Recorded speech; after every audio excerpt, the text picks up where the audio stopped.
Hey there, Scott Wilkinson here at CEDIA Expo 2013. I'm in the Pro Audio Technology booth with Paul Hales, the primary speaker designer here. And Paul, we've got some interesting announcements at the show, including this new massive subwoofer we're looking at. It is a gigantic subwoofer, Scott, yes. This is our biggest subwoofer, obviously, 24-inch transducer.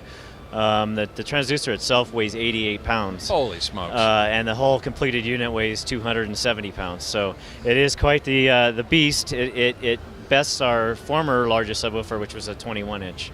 But believe it or not, in this market, there is a demand. This is kind of in response to our dealers requesting something bigger for larger systems and for the guys that really want the very best and biggest, highest output systems they can find. Right, and one of your claims to fame is the high output of this sub and the sensitivity of the driver.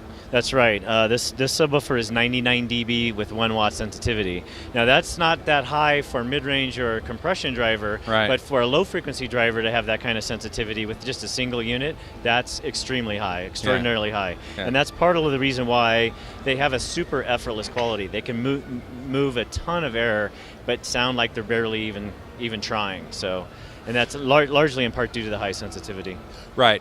Now, I believe you claim that the low-end extension is down to 22 hertz or so? Well, a minus 3 dB. At minus 3 dB. Which is not, it doesn't fall like a brick after that. Sure, of course. But, yeah, so, we infrasonic response wasn't a design objective. What was the ability to move a lot of air, low distortion, no doubling, and in the physical world, unfortunately, there's certain realities that we have to live by, and there's kind of a trade-off between sensitivity, size of the system, and bandwidth. And so we've opted to have the sensitivity because on every single track you play, you benefit, you leverage that high sensitivity. There's not that many tracks, out there that have 16 hertz or 10 hertz or something, right, compared to the total catalog of all music and movies out there. Now we do know, and we've been talking offline, that in AVS there's a community of bass heads, we call them sometimes, yeah, who really like to go down low into the infrasonics, and there's even a list of movies that have that content. But even if it's a long list, when you look at all the movies out there, and then you look at music, right, going down to 22 hertz, in my opinion, is perfectly fine. Right, and I agree with that. I mean, again, infrasonic response was not a design objective. So if somebody's in the market for a subwoofer and they really want that sub 20 hertz bass, then they need to buy a different kind of design. That's not what this is. Not what you decided to do. Yeah. I understand. And something that the bass head should check this out. In the pro world, the drivers are designed to withstand a beating day in and day out without failure. They're designed to be high sensitivity so they can play extremely loudly, and as a result, the subwoofer drivers available, they don't make anything that has a super low fundamental resonance. If you look at the catalogs, for example, you'll find most of the fundamental resonance of the drivers themselves are maybe 25 at the very low end, and most of them are up around 30, 32 hertz. So you just can't make this kind of driver go that low. And if you did make it so compliant as to have an 18 hertz fundamental resonance, the reliability would go in the toilet because there wouldn't be enough restoring force to pound it day in, day out on a concert tour or in a commercial cinema or whatever.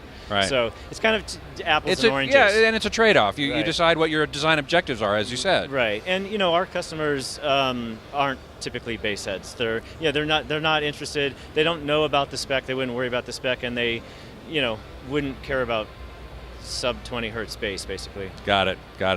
Now, the other big announcement you have at the show is a new amplifier. That's right. Yeah, it's pretty exciting. This has probably generated the most excitement around what we do. We've always had DSP in our amplifiers, which is kind of unique. We have a software tool that is quite unique, kind of a high-level, easy-to-use tool to do both the loudspeaker programming as well as some additional EQ if required.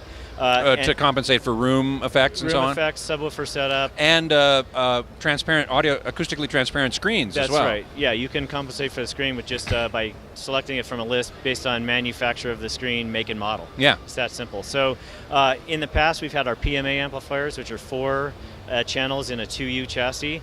We're introducing the DMA, digital multi-channel amplifier, here at the show. 8 channels, 1U, 8 pounds, and and a total of up to 1,500 watts of power.